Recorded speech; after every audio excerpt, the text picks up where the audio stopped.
ഒന്ന് ചതച്ച് കൊണ്ടുവരാം, എന്നാലേ വറുക്കാൻ എളുപ്പമായിരിക്കത്തുള്ളൂ.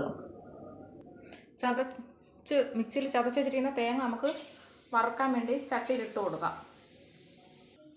അപ്പം വറുക്കാൻ വേണ്ടി 2 കഷ്ണം കൊച്ചുള്ളി, 1/2 ടേബിൾ സ്പൂൺ കുരുമുളക് പൊടി, 1/2 ടേബിൾ സ്പൂൺ പെരുംജീരകപ്പൊടി, അതും കൂടെ നമുക്ക് ഇട്ട് കൊടുത്ത് വറുത്തെടുക്കാം. അപ്പോൾ ഇതിൽ മുളക് പൊടി, മഞ്ഞൾപ്പൊടി, മല്ലിപ്പൊടി ഇതും കൂടെ ഇട്ട് നമുക്ക് വറുത്തെടുക്കാം. ഇത് തോന നമുക്ക് മൂത്ത് വറുക്കണ്ട, ഒരു മിക്സിയിൽ അടിച്ചെടുക്കാം. അപ്പോൾ നമ്മൾ അരപ്പരച്ചിട്ടുണ്ട്, ചട്ടിയിൽ നമുക്ക് ഒഴിച്ചു കൊടുക്കാം. അപ്പം പുളി ഇട്ട് കൊടുക്കാം, ഉപ്പിട്ട് കൊടുക്കാം. അപ്പം സവാള, തക്കാളി, പച്ചമുളക് ഇതും കൂടെ നമുക്ക് ഇട്ട് കൊടുക്കാം. അരപ്പ് തിളയ്ക്കുന്നുണ്ട്. പിന്നെ നമുക്ക് ചൂര കഷ്ണം മീൻ ഇട്ട് കൊടുക്കാം. 5-6 മുരിങ്ങയ്ക്ക കഷ്ണം കൂടെ നമുക്ക് ഇട്ട് കൊടുക്കാം. നല്ല അടിപൊളി ടേസ്റ്റ് ആയിരിക്കും. നമ്മുടെ കറി വെന്തിട്ടുണ്ട്. നമ്മൾ കടുക് താളി കറി ഇവിടെ തയ്യാറായിട്ടുണ്ട്.